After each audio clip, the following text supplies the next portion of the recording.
Thank you, Your Honor. May it please the court, my name is James Washington. I represent the appellant, Brian Harris, in this matter. Mr. Harris was arrested in February of 2020, more than 3 years ago. He has been in custody since that time. The allegations against Mr. Harris are simple. The federal government has alleged that Mr. Harris made a threatening phone call to a federal judge's chambers. Mr. Harris has pled not guilty to those charges. Since that time, he has adamantly denied that and has tried to proceed to trial. In fact, in September of 2020, Mr. Harris filed a motion alleging that the government was violating his constitutional rights, including his right to a speedy trial. That motion was denied. At about the same time, the federal government filed a motion to have Mr. Harris evaluated to determine if he was competent to stand trial. In March of 2021, Mr. Harris underwent a competency evaluation. It was over a year after he was first arrested. In April of 2021, the district court determined that Mr. Harris was not competent to stand trial. Mr. Harris appealed that decision, and this court affirmed. However, in affirming that decision, this court stated that the already much extended length of Mr. Harris's pretrial detention is concerning to the court. That was over a year ago. Since then, Mr. Harris has been transferred to FMC Butner, where he went additional testing and evaluation to determine whether or not he can proceed to trial or regain competency. It was determined that Mr. Harris would need to undergo medication in order to do so. Mr. Harris has long objected to medication. He's had bad experiences with medication in the past and has a First Amendment religious objection to medication. Accordingly, Mr. Harris has rejected any attempt to take any medication. The government therefore moved forward on the sale and asked the district court to forcibly administer medication on Mr. Harris. The speedy trial issue is not before us today, is it? It is not, Your Honor. But why has it taken so long to tee this up in this capacity? We moved expeditiously whenever we became aware of the appeal. Why is it? It's not. That's not a negative question to you, I don't believe. Yeah, no, do you have an opinion on that? It's a question of the history, Your Honor. He was indicted he was arrested on February 14, as Your Honor can recall. That was right before the COVID pandemic happened. And so he was not indicted until July of that year. And at the time, the district court was closed, and there were no court hearings going on. And in September, even when he filed his motion for a speedy trial act, the court was still closed. If he were to, even if we were to allow this, I'm not foreshadowing, wouldn't he have served what his possible term would be within a month or something? So based off of the research that I've done and based off the sentencing guidelines, it appears that his potential, the maximum guidelines for Mr. Harris, if he was convicted at trial, the maximum guidelines, if he was at the maximum criminal history points, which I don't believe he is, but the maximum will be 46 months. Mr. Harris has already been incarcerated, as we stand here today, 37 months. It's gone on 38 months mid-April. So he's been incarcerated much longer than he would ever be incarcerated for this thing, so he would invariably get some sort of time served, right? Yes, unless there's an upward departure by the district court. And I would like to point out that the top end is 46 months. Right now, he's 37 months. But there's experts who have opined that even if Mr. Harris were to proceed with forced medication, it could take up to a year. So he would be sit for a year more. That's correct, Your Honor. Being incarcerated while he's waiting to be tried for something that he's already served longer than the sentence on. That's correct, Your Honor. Okay, just checking. Much longer, multiples longer. That's correct. Not okay. And even if you consider that if the forced medication were to terminate and he was he was deemed competent to stand trial at the end of that 12-month period, that would be 49 months, and then he would be placed on the trial calendar. So it would take even longer for Mr. Harris to proceed to trial. I have not found any case that has the cell factors and has a religious liberty claim embedded in it. I cannot find it. I mean, across the country, doing copious amounts of research, is there a case that you would like to point us to? So in my opinion, and the government kind of disagrees, and the district court cited to a Supreme Court case in Connecticut, the State versus Jacob. In that case, the Supreme Court stated that Cell implicitly denied the First Amendment right. We disagree. There was no discussion about religion in Cell. There was no discussion about a First Amendment objection to forced medication. What about the statutory rights, the religious liberties rights? There's no statutory right that I found that relates specifically to cell. To sell, no, I've not seen any case interacting religious liberty statutes in the context of people who are incarcerated taking medication. And so so what would you have us to do today? Your Honor, I would like you to first consider that factor, right? And I believe that although it has not been argued in any case that I've seen, I believe that serves as a special circumstance which lessens the government's interest in proceeding to trial in this matter. That and a civil commitment. The government has taken a position that this court and the district court should not consider the civil commitment because it's just likely at this point. I disagree. The Butner facility, on behalf of the government, filed a petition for civil commitment on behalf of Mr. Harris. They did that because they stated that if the district court decided not to move forward with trial, then it's possible that Mr. Harris can be released. They are therefore stepping in and saying, we want to civilly commit Mr. Harris in that situation, which means that even if we did not proceed with forced medication, Mr. Harris will be facing a civil commitment, a lengthy civil commitment that significantly lessens the government's interest in moving forward to trial. And y'all have you exhausted your possibilities for working and talking about this matter? We've been moving quickly. I'm not asking for the content of any of that material.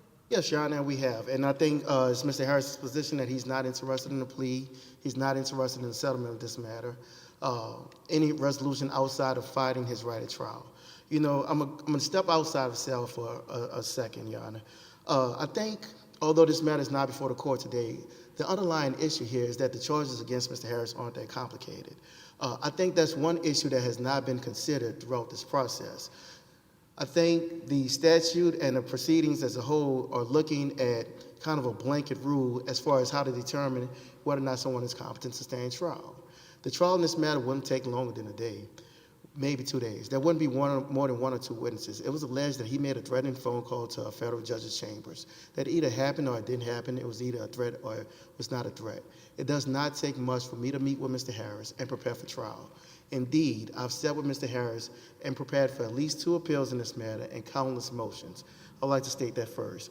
But regarding the first cell factor, it is the appellant's position that the government did not meet their burden by clearing convincing evidence as is required by the court. For the reason of the civil commitment, for the reason of the First Amendment objection to medication, and also for the amount of time, as Your Honor has stated, that Mr. Harris faces should he eventually be prosecuted for that.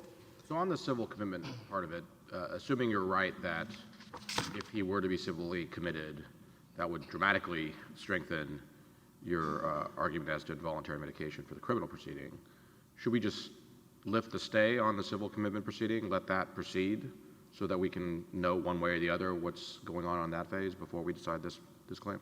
That would be my argument, Your Honor, because... I'm sorry, that would...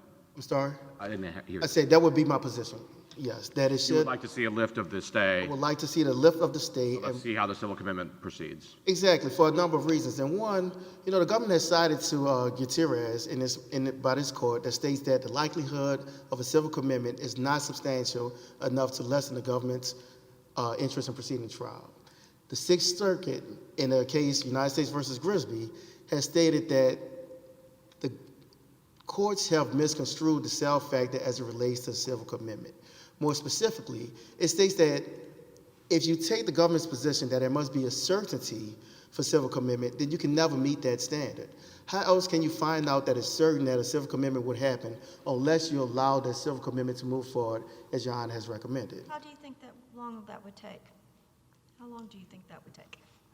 Your Honor, I'm not sure how long it would take, but I know right now we've been here for over 3 years and there's no movement and there's no trial date at hand. I know the civil commitment has already started. There's been a petition that's been filed. There's been a certification filed on behalf of the government that stated that Mr. Harris has already met the qualifications for civil commitment, and therefore the facility has already done its basic research. So that proceeding can be expedited. I think the only thing that would have to happen in that situation is for the facility to take its evaluation over Mr. Harris that it's done over the past year, release an opinion, and allow Mr. Harris to combat that opinion or follow a rebuttal to that opinion. If we were going to proceed to the law in this case rather than waiting, I'm not foreshadowing, you would have us decide on the first cell factor that they haven't met the burden. Is that correct? I believe the first cell factor is the strongest, Your Honor, because I believe those special circumstances significantly lessen the government's interest in this case. I would also argue, Your Honor, that under the second factor, I believe that the district court committed a clear error. In its order, it stated that the parties stipulated that Dr. Cloutier's report was correct, and that accordingly, that the government met its burden on the second factor, which is whether or not the forced medication would significantly affect or significantly push their interest in this matter, was met. We disagree. Did you stipulate or not? There was no such stipulation, Your Honor. The stipulation was that if the psychiatrist was to testify, he would testify consistently with what the information in his report was. Not that you agreed with on the merits. That's correct, Your Honor. Did you go back to the district court and say, you got this wrong, please, you misunderstand? No, Your Honor, the district court stated that for the first time in its order of reasons. We filed a Why notice. didn't you file a reconsideration or something? You're not required to, and I'm just wondering, because it's, you know. Your Honor, we could have filed a reconsideration. We did not. We filed a notice of appeal. And not just for that reason, and because the other factors we believe there were clear and convincing error. There was clear errors in the rest of the district court's ruling as well. So that, if that were the error, and you think that was important, that would just get you back to square one. That would get us back to square one. For them to have the court would evaluate the cell factors again. That's That correct. number 2 error is not going to get you a win, right? That would not get us a win. That would put us right back before the district court. And in our opinion, the district court has accepted conclusory statements from the government to support its findings. We believe that per se, in the other cases by this court, there needs to be a more defined statement as to whether or not the particular treatment forwarded by the government will affect how those treatments would affect Mr. Harris and his particular situations. More specifically, Mr. Harris testified at the hearing that he previously suffered from a gunshot wound. But because of that, even in that, he did not accept medication. He has an adverse reaction to medication. He testified that he presently suffers from sciatica and a right foot drop. Even with that, he does not take pain medication. He's adverse to medication because of his religious reasons, and secondly, because he has had adverse reactions to medication in the past. The report mentions none of these things. The report only speaks about basic side effects that these medications have. I don't believe that's the precedent. The precedent is whether or not those side effects, and you have to examine those side effects and how they would affect Mr. Harris and his particular characteristics. The government failed to do that at the cell hearing. Regarding the fourth factor, well, before we get to the fourth factor, I want to briefly touch on the third factor. There were no discussions, no detailed discussions in Dr. Cloutier's report, which was forwarded by the government at the cell hearing, as to whether or not there are less intrusive means that will be available that will also have the same results in this matter. The district court, in her opinion, put that burden on Mr. Harris and stated that Mr. Harris did not forward any particular treatments and that he didn't present any treatments. That's not the burden here. Cell is specific. The burden is on the government to prove by clear and convincing evidence that there are no less intrusive or alternative methods available that would get us to the same spot. The government did not prove that. Regarding the fourth factor, Your Honors, the district court also accepted a conclusory statement from the government. In fact, on the last page of Dr. Cloutier's report, he states it is clinically appropriate and indicated to treat Mr. Harris' psychotic illness with antipsychotic medication. That's a conclusory statement. He purports to support that statement by stating that there was an appendix attached to his report. The appendix was never given to the court, it was never given to the defense counsel, and it was never given to the government. Despite this, the district court held that the government met its burden, even under the fourth factor, where no evidence was presented, that clear and convincing evidence that Mr. Harris should be involuntarily medicated. I reserve the rest of my time for rebuttal, Your Honors.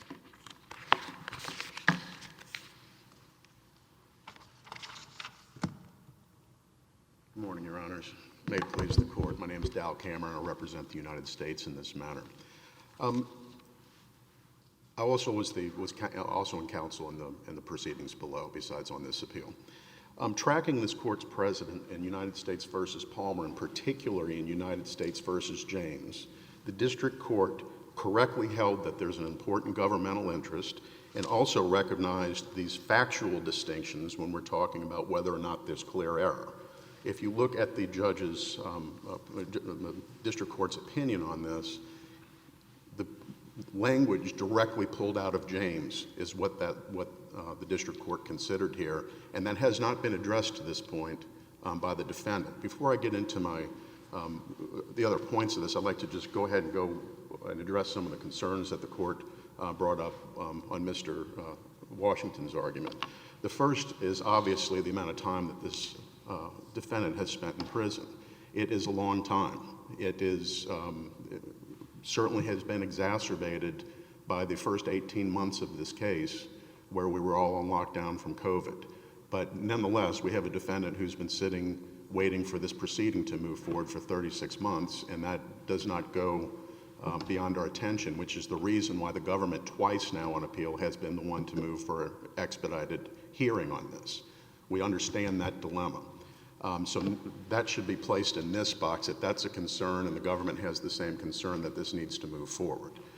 The second part of it, though, is that after the first appeal that happened, immediately thereafter, and I'd like to correct one thing that Mr. Washington said, it was not waited until after the second appeal to move Mr. Harris to Butner under 4241D and begin those attempts at restoration.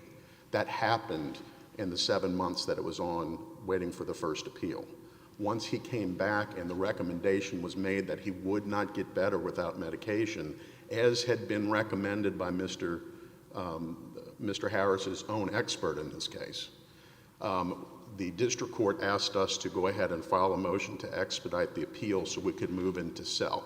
And that's how we ended up, we argued over in Houston on that issue, and the court says, please try to get this moving. As soon as that order came out, like I think a week later, we immediately moved for the court to hear the first cell factor, which was the governmental interest.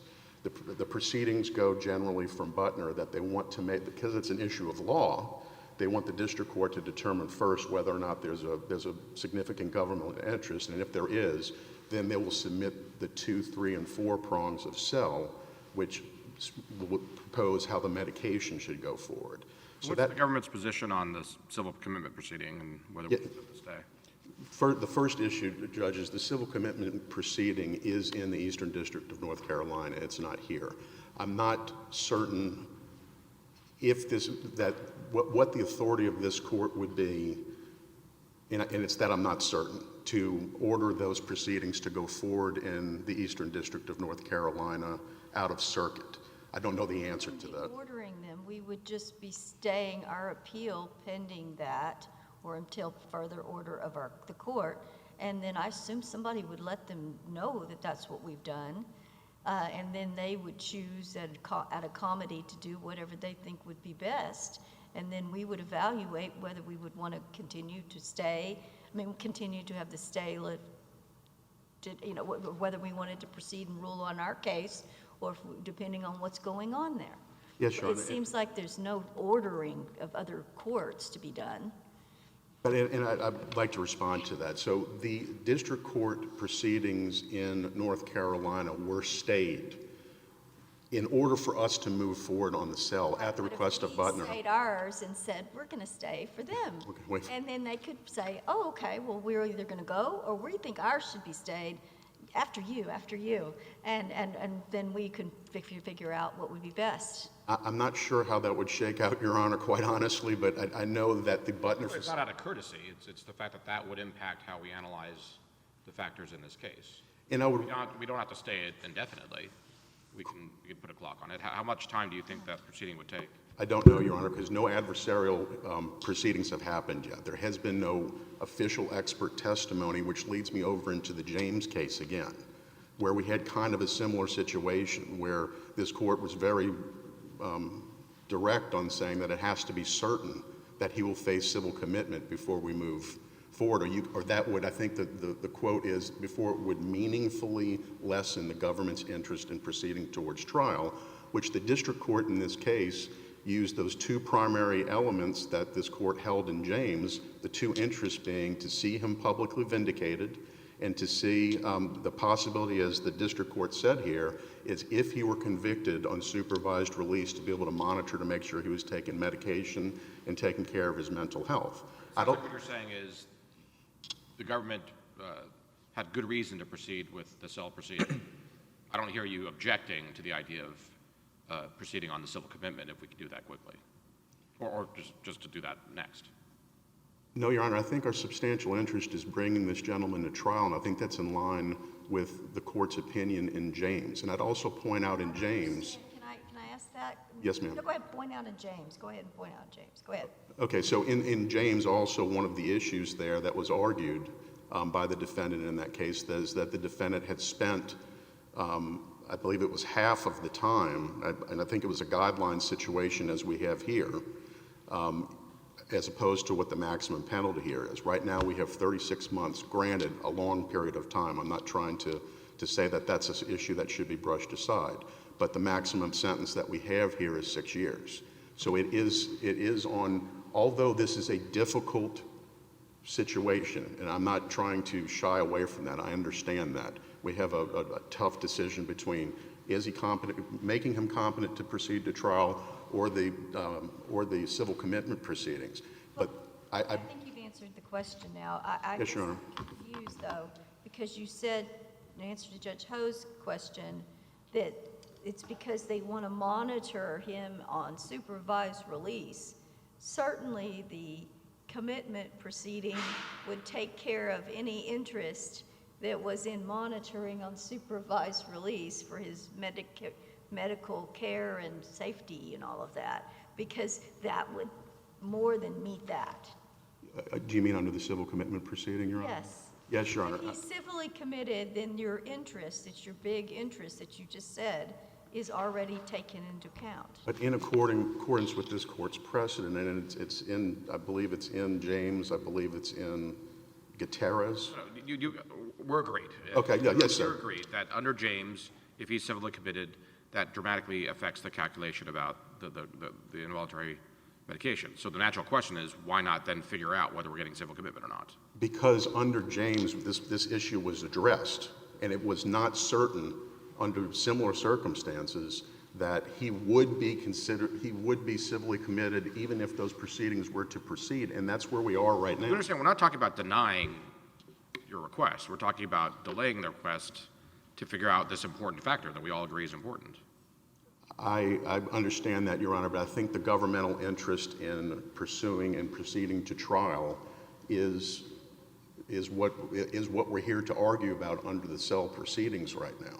Not whether or not he should be just civilly committed rather than facing trial as an important governmental interest. I understand the court's concern about, let's see how that proceeds, but that has not even entered an adversarial proceeding at this point. We have no reason on the record before the court right now to believe that that's a certain outcome enough to make it a meaningful lessening of the government's interest under this court's jurisprudence.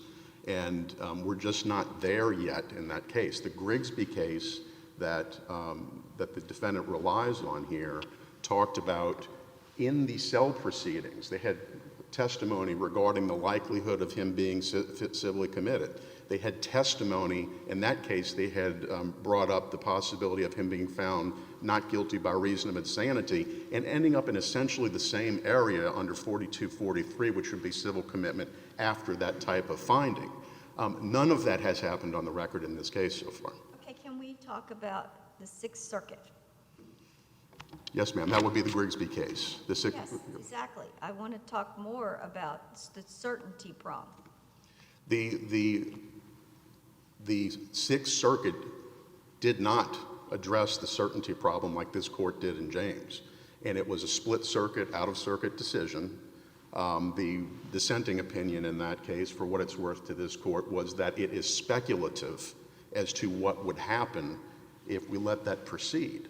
And I would submit that that's the same concern this court had in James. If there's no certainty to what would happen on that end of the proceedings, then it doesn't meet that requirement to take us out of the cell proceedings and put us into 4246 at this point.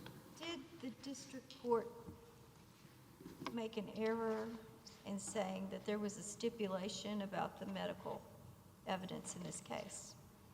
I don't know that I understand what Mr. Washington is saying there. It was definitely the stipulation of the parties that he would testify consistently with his report.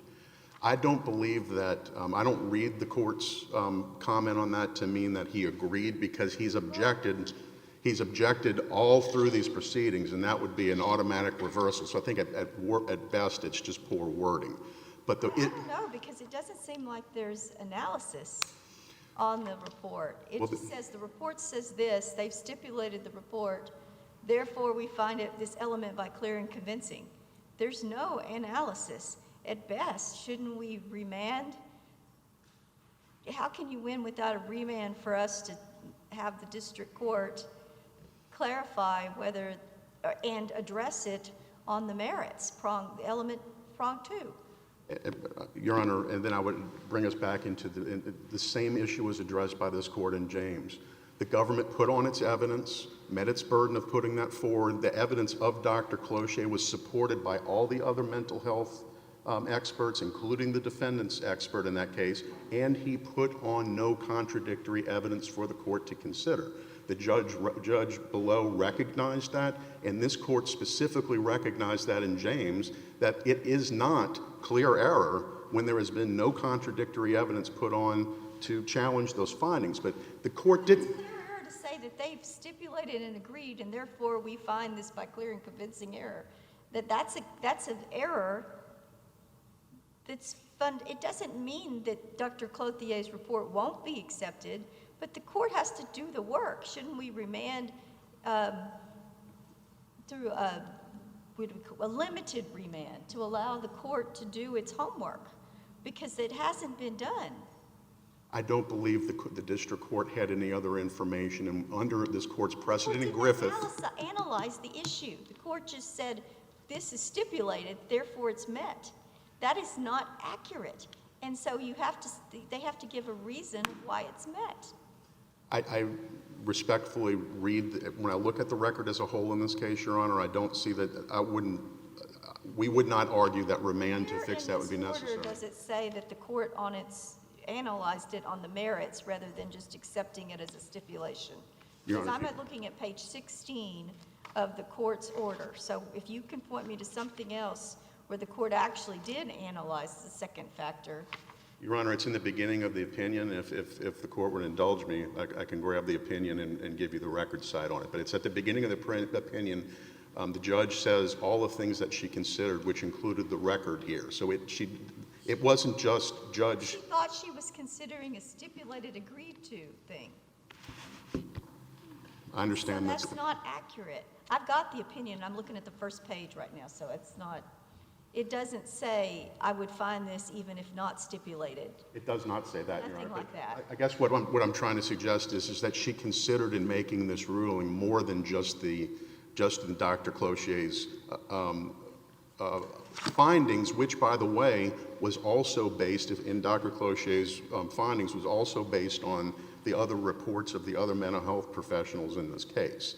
So if we just focus on Dr. Cloutier's report, I think that's taking too narrow of a view as to the record and the evidence that have been developed. She mentioned that she's relying on those things too, except in the first part where she says I'm looking at the whole scheme of the evidence. That's correct, Your Honor. So she was relying on Dr. Cloutier's report for the second part.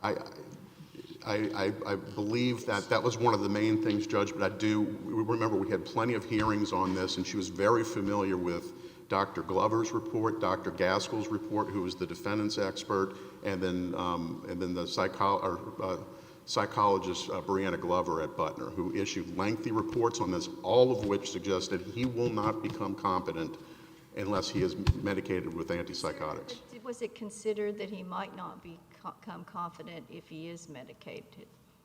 Dr. Cloutier found that on this medicine, a 70 to 80% chance he will be restored to competency. Even taking into consideration his issues with medication? His religious? His medication issues. No, his gunshot wound or whatever it is. Yes, Your Honor, and obviously I'm not a medical professional, but the things taking aspirin and taking a leave, I think, is a little bit different than the antipsychotics. And Dr. Gaskell does explain what he plans to do is to start, before we even begin therapy, with a very, very low dose just to make sure he tolerates it. And the district court has said that it's going to receive reports to monitor this along as we go. Is 4 to 6 months the right guideline? I understand that 6 years possible, but is 4 to 6 months likely the guideline? I think, honestly, when I look at it, his criminal history is a little bit hard to get our heads around right now.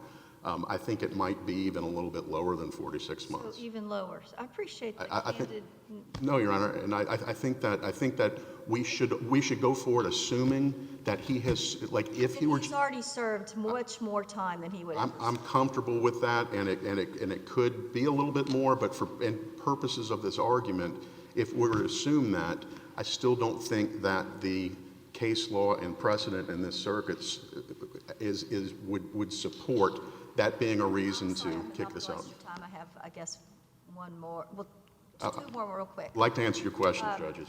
This situation with the COVID, I don't understand COVID being an excuse for sitting for 18 months. People were trying cases under COVID conditions throughout the circuit. So I don't get that as this is the COVID exception to the speedy trial, and I don't understand that. And I can give some guidance on this. So in that first 18 months would be what we're looking at in where COVID was in effect. The first several months of this was with Mr. Harris's first counsel, and we were moving deadlines, trying to have time because the court was shut down. So that was first. I mean, Mr. Harris was arrested, I think, the weekend before the COVID lockdown started, and so that did break it. Another issue that we had was with transportation, getting on flights and bringing people and getting them to the stuff. It was a real mess, Your Honor.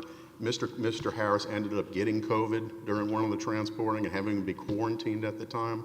So I'm not one that likes to say, let's blame it on COVID. But in that first year, really gave us fits on trying to get him to where he needed to be, having him quarantined in certain places. We're now out of that. So, can you address the religious liberties issue then? Yes, Your Honor.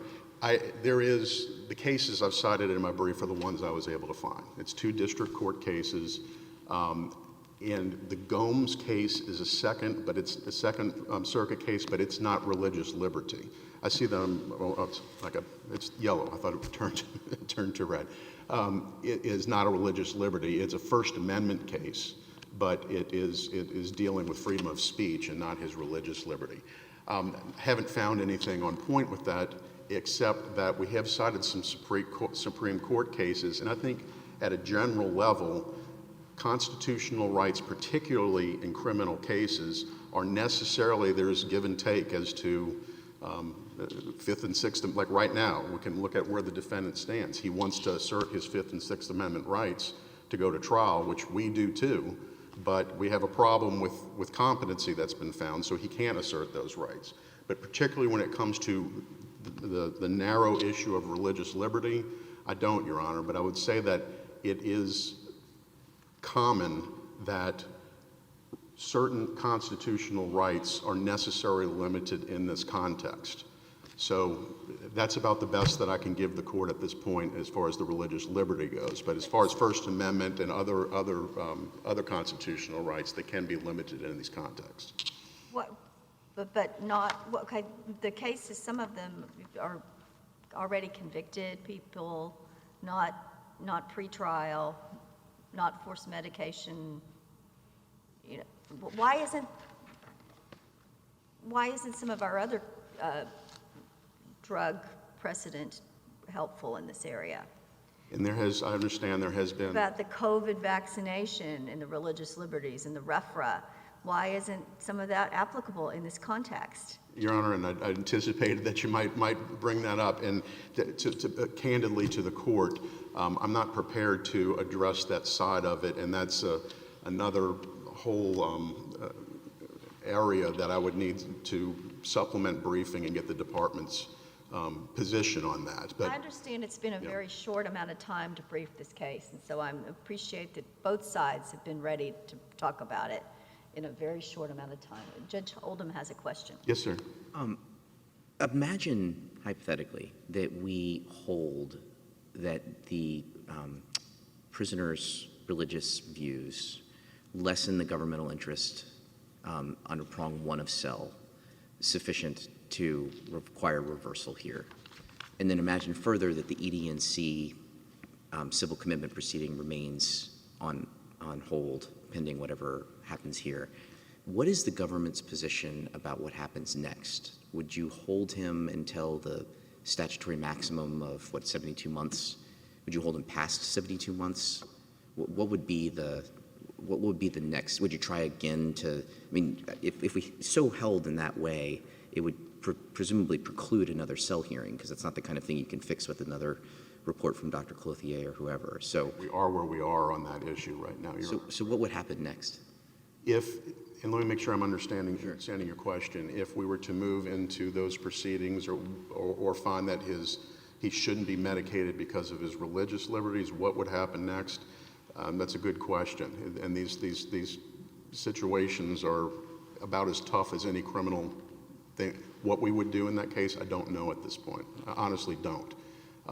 There's the forced medication and dealing with competency is candidly the best way I can describe it is picking the least worst out of several situations. It really is a delicate issue, and it's not lost on me with that. But what we would do if we were to say he's not being medicated and we're kind of stuck in this limbo, I don't know honestly what the next position would be. I know that as my duty here is that I cannot prosecute, the court cannot hear, and we cannot put an incompetent defendant on trial, even though he wants to go, and we're kind of past that point. Respectfully, Your Honors, I'll conclude just by saying that I believe this case is, if not on all fours, as close to on all fours as the United States versus James case, and I do not believe that has been addressed sufficiently enough to backtrack on that, and we would ask that you affirm the district court's order. Thank you, Your Honor.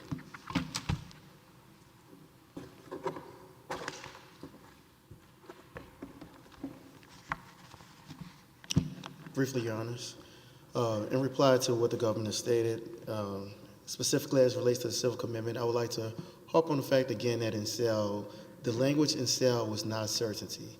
The language in Cell was potential. There's no doubt that here, there's a high potential of a civil commitment. The government has already filed a certificate. They filed a certificate of mental disease and dangerousness. In that certificate, they outline all of the factors required for civil commitment under 18 U.S.C. 4246, thereby stating and certifying to the court that Mr. Harris is a potential candidate, is a high potential candidate for civil commitment.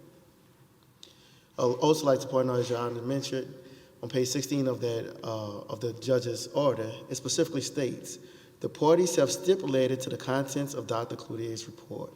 Accordingly, the court finds that the government has established the second element by clear and convincing evidence. It's therefore clear that the government relied on a misinterpretation of the stipulation and thought that Mr. Harris stipulated to the contents of the report. As it relates to the First Amendment, I would like to suggest to this court that I have not seen, even in the case decided by the government in the district court, where the First Amendment religious objection was brought up as a factor that substantially lessens the government's interest in prosecuting the case.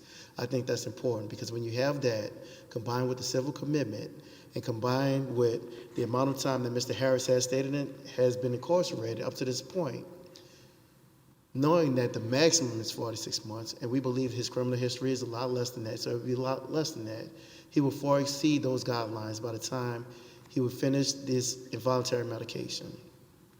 I also like to point to the court that Mr. Harris has been fighting to proceed to trial for some time now. It is now that Mr. Harris has been forced to be involuntarily medicated that he's saying, hold up, that's not what I want to do. It's not that he doesn't want to proceed to trial, he wants to do so, but he does not want to do so above his religious beliefs and take medication that he's completely adverse to. He believes that such an order by the court is violative of his rights, and that by the court doing so was clear and convincing error, We ask that this court overturn the district court's ruling and remand this matter. Thank you, Your Honors. Thank you. We have your argument. We note that you're court appointed, Mr. Washington, and we appreciate your service to the court. Thank you, Your Honor. Thank you. We appreciate both arguments, and this case is submitted, and the court will stand in recess until tomorrow.